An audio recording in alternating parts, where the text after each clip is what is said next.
Thoughts and action में आपका स्वागत है और आज आपको मूवी एक्सप्लेनेशन देखने वाले हैं साल 2014 की क्राइम एक्शन मूवी दी गवर्नर्स का।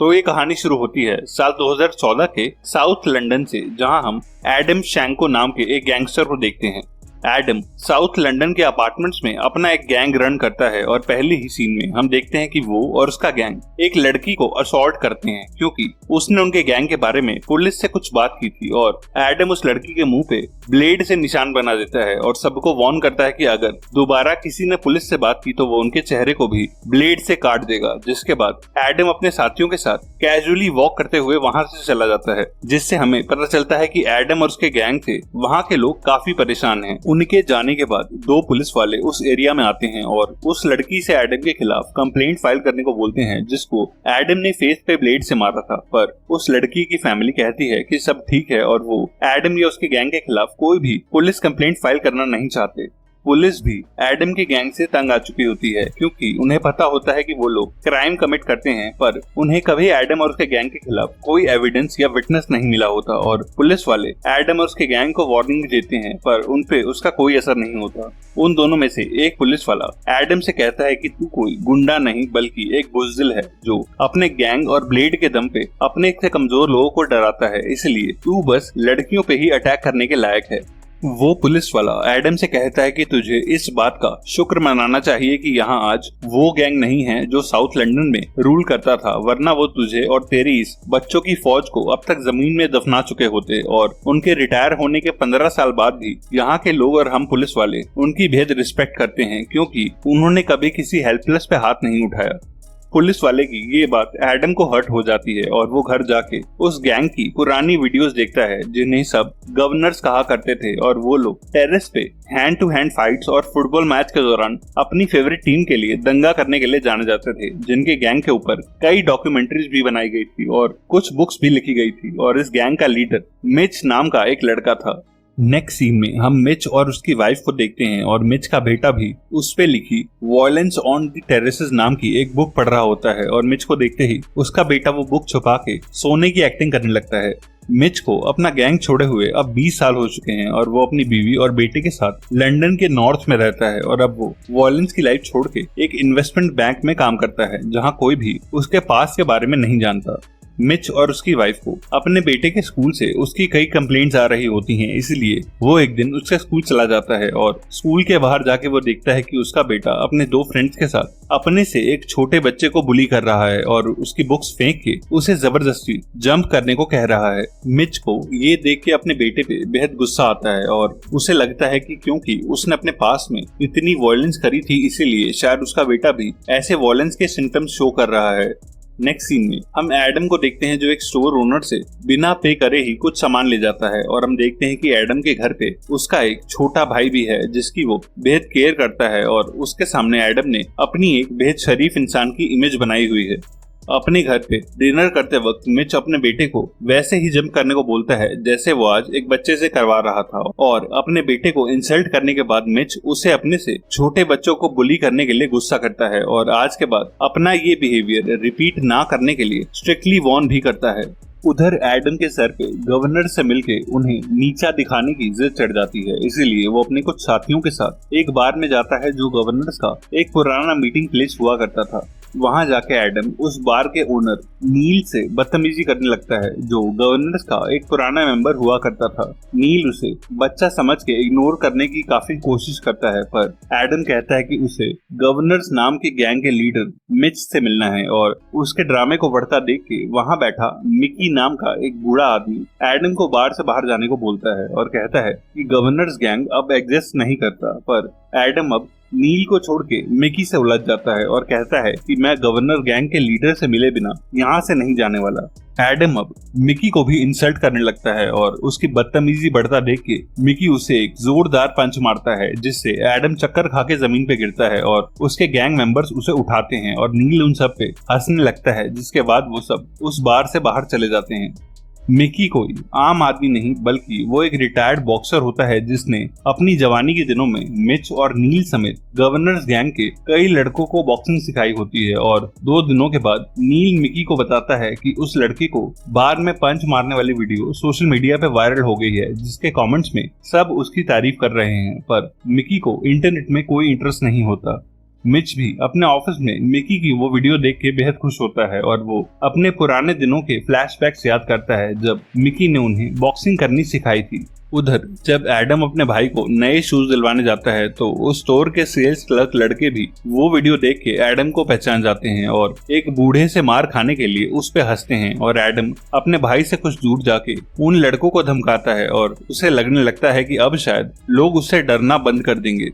मिच अपने बेटे पे गुस्सा करने के लिए उससे माफी मांगता है और उसे एक फुटबॉल मैच दिखाने ले जाता है जहां उनके पास वाली कुछ सीटों पे सेंट्रल लंदन के कुछ पुराने गैंगस्टर्स बैठे होते हैं जो मिच पे कमेंट्स पास करते हैं और मिच का बेटा उनसे डर जाता है। पर मिच की उन लोगों से पुरानी जान पहचान होती है और वो सभी लोग मिच से हाथ मिलाते हैं और मिच का बेटा उसकी उन लोगों से हाथ मिलाते हुए फोटोज भी क्लिक करता है और उसे मिच पे बेहद प्राउड फील होता है। अपनी इंसल्ट का बदला लेने के लिए एडम अपने गैंग मेंबर्स के साथ देर रात को मिकी के घर में घुस जाता है और वो उस पे बेसबॉल बैट से हमला कर देते हैं और गिनती में बेहद ज्यादा होने की वजह से मिकी उन सब से नहीं लड़ पाता और एडम अपने साथियों की मदद से मिकी को पीट पीट के जान से मार डालता है। जिसके बाद सुबह नील आके मिकी की लाश को डिस्कवर करता है और उसे मरा हुआ देख के बेहद रोता है।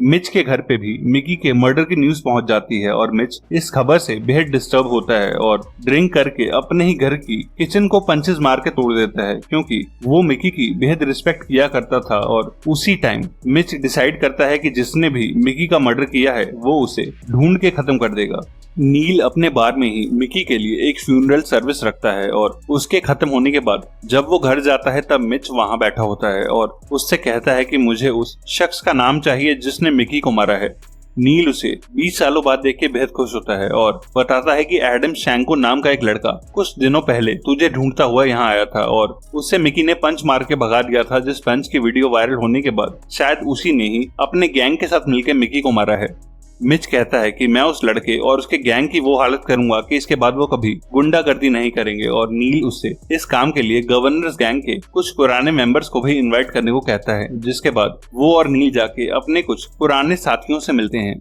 मिच की ही तरह उसके बाकी साथी भी गैंग की लाइफ छोड़ के अब आगे बढ़ चुके होते हैं और उसका एक फ्रेंड आर्किटेक्ट बन चुका होता है और दूसरे फ्रेंड का अपना एक बॉक्सिंग जिम होता है। वहीं उसका एक फ्रेंड तो पुलिस फोर्स ज्वाइन करके पुलिस वाला भी बन चुका होता है। और मिच नील के साथ इन तीनों को लेके एक बार में जाता है जहां ये पांचों मिकी और अपनी जवानी के किस्सों को याद करके हंसते हैं और सभी डिसाइड करते हैं कि ये साथ मिलके मिकी के सभी किलर्स को खत्म कर देंगे।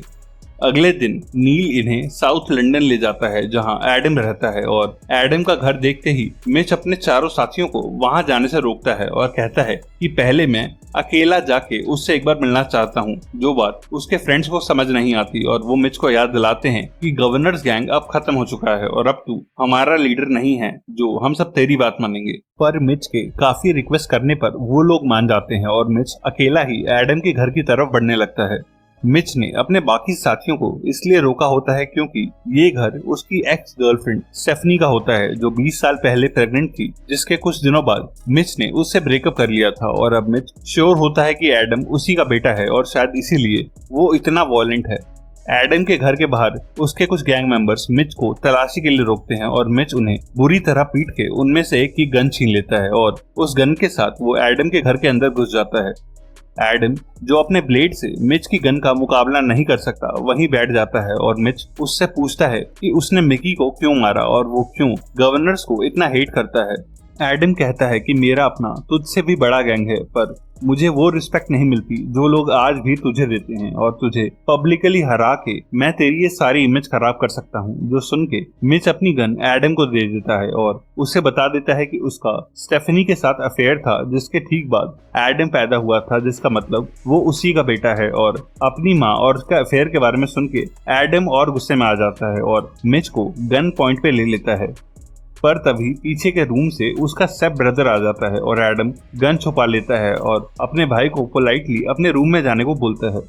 मिच उससे कहता है कि मेरे वॉयलेंट पास की वजह से आज तू और मेरा दूसरा बेटा भी इतनी वॉयलेंस को अट्रैक्ट कर रहे हो, और अगर तू इसी रास्ते पे चलता रहा तो कल तेरा भाई भी ऐसा ही बन जाएगा। मिच उसे बोलता है कि तेरी जगह अगर किसी और ने मिकी को मारा होता तो अब तक मैं उसे खत्म कर चुका होता, पर क्योंकि तू मेरा खून है इसीलिए मैं तुझे एक मौका देना चाहता हूँ, इसीलिए तू अपने भाई को लेके यहाँ से चला जा, क्योंकि कल मैं सभी पुराने गवर्नर्स गैंग के लोगों के साथ यहाँ दोबारा आने वाला हूँ, और अगर तू कल तक यहाँ से नहीं गया तो मैं तेरे गैंग के साथ तुझे भी नहीं छोड़ूंगा। जो बोल के मिच वहां से चला जाता है। मिच जब एडम के पास से वापस आता है तब उसके सभी फ्रेंड्स उसे वहां अकेले जाने के लिए लड़ने लगते हैं, और उसका एक फ्रेंड उसे पंच भी मारता है, क्योंकि उन सबको पता होता है कि मिच उनसे कुछ छुपा रहा है, और मिच उन्हें बता देता है कि एडम शैंक को उसी का नाजायज बेटा है, जो सुन के सब चुप हो जाते हैं। मिच कहता है कि कल शायद मुझे अपने ही बेटे को मारना पड़ेगा, क्योंकि मैं मिकी के मर्डरर को छोड़ नहीं सकता, और सभी इस सीरियस सिचुएशन में शांत रहने के लिए ड्रिंक करने लगते हैं। उधर एडम भी ये जान के रोने लगता है कि कल उसे अपने ही फादर से लड़ना पड़ेगा, जिस लड़ाई में वो मारा भी जा सकता है, पर अपनी जान से ज्यादा उसे अपनी ईगो प्यारी होती है, और वो अपने छोटे भाई से गुड बाय कह के अपने गैंग से मिलता है और कहता है कि कल सुबह गवर्नर्स हमारे एरिया में आने वाले हैं, इसीलिए उनके वेलकम के लिए ज्यादा से ज्यादा लड़के और हथियार इकट्ठा कर लो, ताकि हम इन पुराने अंकलों को दिखा सकें कि नई जनरेशन इन्हें जब चाहे तब कुछ चल सकती है। और उधर मिच का मैसेज मिलते ही उस बार में भी सभी पुराने गवर्नर्स गैंग के लोग जमा होने लगते हैं। गवर्नर्स के मुकाबले में एडम के पास ज्यादा लड़के इकट्ठे हो जाते हैं, और वो सभी वॉक करते हुए एक पार्किंग लॉट में इकट्ठा होने लगते हैं। मिच के साथ गवर्नर गैंग भी एडम की तरफ बढ़ने लगता है, और एडम उन्हें सरप्राइज करने के लिए कुछ लड़कों को एक कंटेनर में छिपने के लिए बोलता है, और कुछ को ईंट पत्थरों के साथ छत पे चढ़ा देता है, ताकि वो सभी गवर्नर्स पे सरप्राइज अटैक कर सकें। और मिच और उसका गैंग जैसे ही एडम की गैंग के सामने आता है, उनके ऊपर ईंटों की बारिश हो जाती है, और साइड के एक हिडन कंटेनर से भी कई लड़के उन पे आयरन रॉड से अटैक कर देते हैं। पर मिच और गवर्नर गैंग अपनी चोटों को ओवरलुक करते हुए एडम की गैंग से भिड़ जाते हैं, और उनमें से कई लड़कों को पटक पटक के मारने लगते हैं। चारों तरफ मारपीट शुरू हो जाती है, और दोनों ही गैंग्स एक दूसरे के ऊपर टूट पड़ते हैं, जिस लड़ाई में धीरे धीरे गवर्नर्स एडम और उसके गैंग पे हावी होने लगते हैं। और इस हैंड टू हैंड लड़ाई में कई लोगों के सर फूटते हैं, और कईयों को मल्टीपल फ्रैक्चर्स भी होते हैं।